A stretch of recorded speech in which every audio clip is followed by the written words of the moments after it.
Muito bem, meus alunos, vamos começar hoje, a mais uma aula nossa de História com o professor Raul aqui, e nós vamos estudar hoje absolutismo monárquico. Absolutismo monárquico é uma matéria um pouco sensível para a gente entender, tá bom? Mas nós vamos fazê-lo de uma forma bem tranquila, bem suave.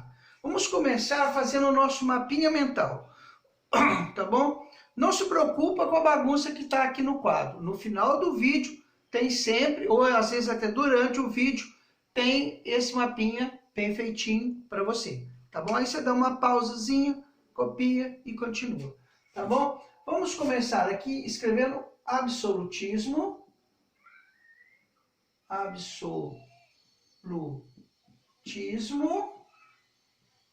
monárquico.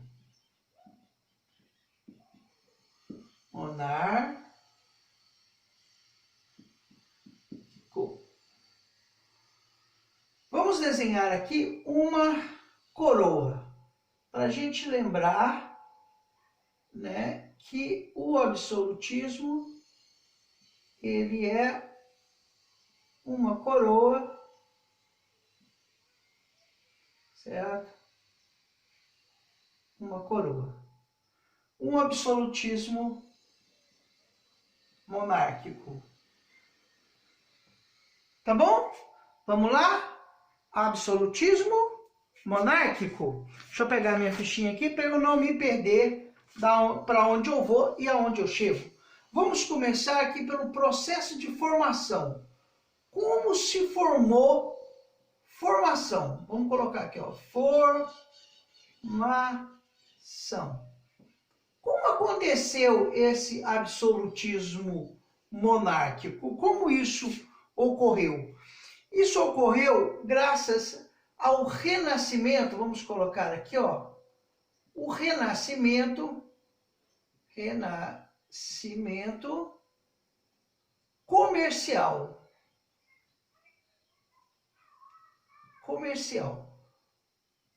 Vocês lembram que houve com as cruzadas, o contato do europeu com o Oriente, ressurge as cidades, ressurge o comércio, comércio das especiarias, o comércio em geral começa a ressurgir na Europa, depois daquela fase do feudalismo, a Europa começa a se abrir e as cidades começam a surgir o comércio. Surgindo o comércio, há necessidade de unificação. Vamos colocar aqui, olha.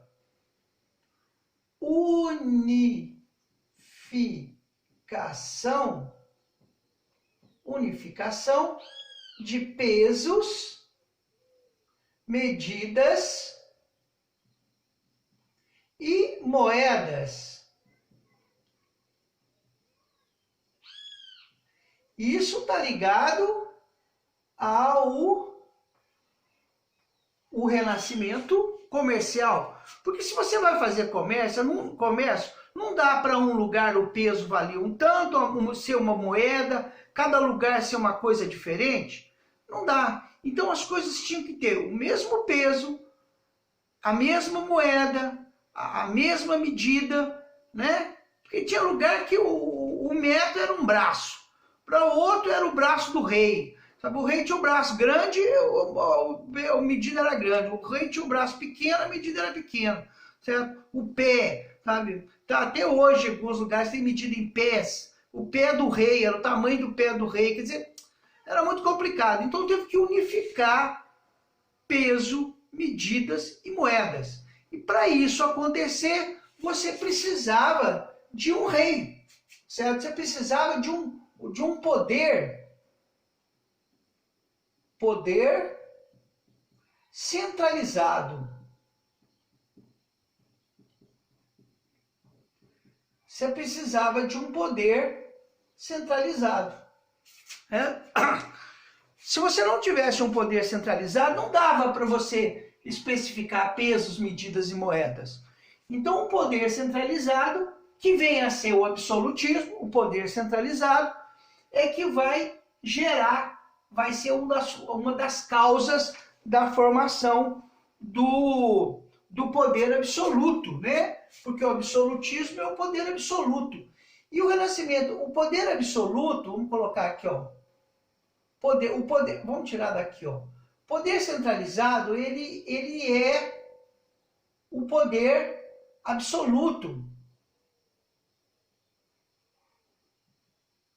Ele é um poder absoluto, certo? E para que houvesse um poder absoluto, tinha que haver, para o rei governar, para ele administrar tudo, ele precisava de uma burocracia, de auxiliares, de pessoas que o ajudassem a governar. Isso gerou o Estado Nacional. O que é o Estado Nacional? É uma burocracia que ajuda o rei a governar, né? Precisa ter relações diplomáticas, precisa de alguém que coordene a moeda, alguém que coordene os pesos, o comércio, tudo isso. E o rei não fazia isso, o rei era só o representante do poder. Legal, gente? Outra coisa, o poder centralizado, o poder do rei centralizado, ele era de interesse dos nobres